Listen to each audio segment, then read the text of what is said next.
মোটামুটি একটা সুন্নতের কথা বলি, আল্লাহর রসুলের উপর বেশি বেশি দরুদ পাঠ করবেন। আল্লাহর রসুলকে কাছে পাওয়ার সবচাইতে বড় একটা আমল হলো দরুদ পড়া। কি পড়া? দরুদ পড়া। তিনটা হাদিস বলি। জামিআ তিরমিজির 484 নম্বর হাদিস, عن عبد الله بن مسعود رضي الله تعالى عنه قال قال رسول الله صلى الله عليه وسلم أولى الناس بي يوم القيامة أكثرهم علي صلاة। আব্দুল্লাহ ইবনে মাসউদ রাদিয়াল্লাহু তাআলা আনহু বর্ণনা করেন, আল্লাহর রাসূল সাল্লাল্লাহু আলাইহি ওয়াসাল্লাম বলেন, কিয়ামতের ময়দানে, হাসরের ময়দানে ওই ব্যক্তি আমার সবচেয়ে কাছাকাছি থাকবে যেই ব্যক্তি আমার উপর বেশি বেশি দরুদ পাঠ করবে। যখন আমি আপনার নবীর নাম শুনলাম, সঙ্গে সঙ্গে সাল্লাল্লাহু আলাইহি ওয়াসাল্লাম পড়ে নিব। করা যাবে? সুনানে নাসাইর 1297 নম্বর হাদিস, حدثنا انس بن مالك رضي الله تعالى عنه قال قال رسول الله صلى الله عليه وسلم من صلى علي صلاة واحدة। আনাস ইবনে মালিক রাদিয়াল্লাহু তাআলা আনহু বর্ণনা করেন, আল্লাহর রাসূল সাল্লাল্লাহু আলাইহি ওয়াসাল্লাম বলেন, যে ব্যক্তি আমার উপর একবার দরুদ পাঠ করলো, আমি আপনি বললাম সাল্লাল্লাহু আলাইহি ওয়াসাল্লাম, আল্লাহর রাসূল বলেন সাল্লাল্লাহু আলাইহি 10 সালাওয়াতিন, সঙ্গে সঙ্গে আল্লাহ রাব্বুল আলামিন ওই দরুদ পাঠকারীর উপরে 10টি রহমত অবতীর্ণ করেন। একবার দরুদ পাঠ করলে লাভ কি? আল্লাহ তাআলা সঙ্গে সঙ্গে কয়টা রহমত বর্ষণ করবেন? 10টা রহমত বর্ষণ করবেন। ওয়াহুত্তাত আনহু খতিআতিন 10 খতিআতিন, 10টি গুনাহ আল্লাহ রাব্বুল আলামিন মাফ করে দিবেন। ওয়ারফিআত লাহু 10 দারাজাতিন, আল্লাহর রাসূল বলেন ওই দরুদ পাঠকারীর জন্য 10টি মর্যাদা আল্লাহ রাব্বুল আলামিন বৃদ্ধি করে দিবেন। তাহলে আল্লাহ রাসূলের উপর দরুদ পাঠ করা দরকার। আজকে থেকে করবেন তো ইনশাআল্লাহ।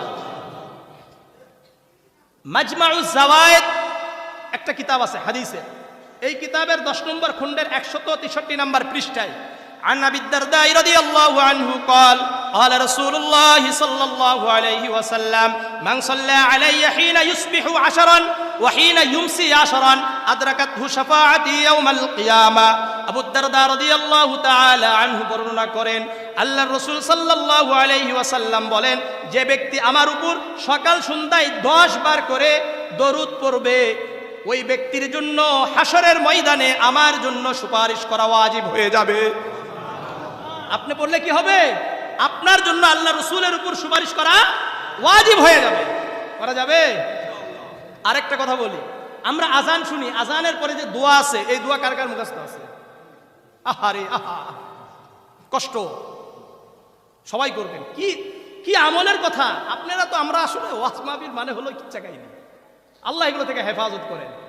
শোনেন, সহিহ মুসলিমের 614 নম্বর হাদিস, عن جابر بن رضي الله تعالى عنه قال قال رسول الله صلى الله عليه وسلم حين يسمع النداء, যখন আজান শুনলো, আজান শেষ হওয়ার সঙ্গে সঙ্গে যে ব্যক্তি বলল, আল্লাহুম্মা রাব্বা হাযিহিদ দাওয়াতিত তাম্মাহ ওয়াস সালাতিল কাইমাহ آتِ محمدا الوسيلة والفضيلة وابعثه مقاما محمودا الذي وعدته, এই পর্যন্ত এই হাদিসে ইন্নাকা লা তুখলিফুল মিআদ নিয়ে কিছু মুহাদ্দিসিনের কেরামের মধ্যে একটু কি আছে, দ্বিমত আছে, কিন্তু হাদিস আছে।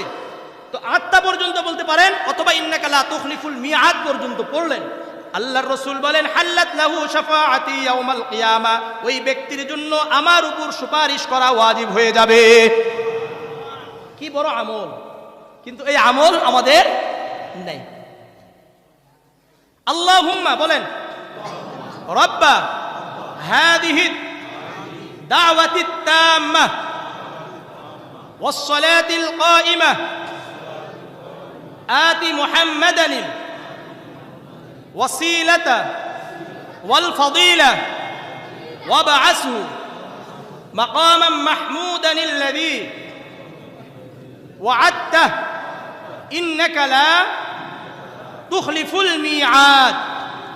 আপনাদের ইমাম সাহেবের কাছে আমার হাত জোর অনুরোধ থাকবে, মাগরিবের সময় আজানের পরে 5টা মিনিট, 2টা মিনিট, 3টা মিনিট দাঁড়িয়ে গেলেন, যারা আসলো তাদের সাথে আপনি তাদেরকে নিয়ে বললেন, এই দোয়াটা পড়লেন।